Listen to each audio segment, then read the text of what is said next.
Hi everybody, my name is Julia Dunn and you're watching Weekly Wisdom.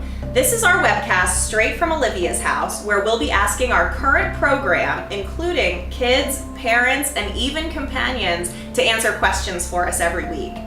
We always say that when you come to Olivia's house, you're reaching your hand out for help.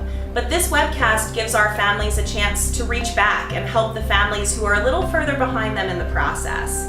We always wonder what kids are thinking after a loss, so why not just ask them ourselves? Let's see what this week's question is.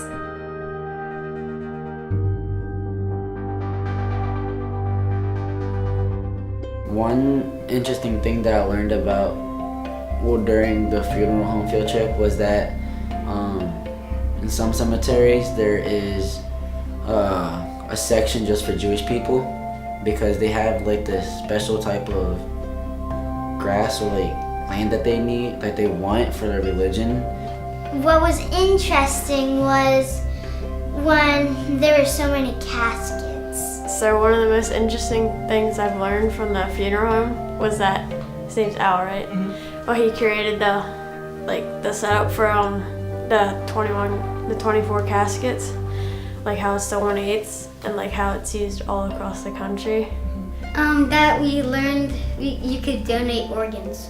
That you can make a thumbprint out of the ashes and make a necklace for someone to keep and hold on to, so they know that they at least have a piece of their loss at all times. That you could get like somebody's fingerprint and use it as like a jewelry and like you'll feel closer to them. And I asked him that question and he told me that it was just because of the type of land that they want. And that's when I started understanding that more, that they weren't discriminating against people. It was just the type of religion that Jewish people have. And Mr. Al, he was a really nice person, and he was just like, he was so happy to answer any questions, and I did ask a lot of questions, so I enjoyed it there. I would go back again. Often, when we tell people that we take our kids on a field trip to the funeral home, the response is nothing short of confusion and fear. Sometimes even the parents in our programs are wary of letting their children attend that night. But the truth is, things like going to a funeral home are only scary if we make them scary. A funeral is a ritual of life. In the same way that weddings and birthday parties signify important events, a funeral gives us the chance to celebrate our loved ones for the way that they lived. What's so scary about that?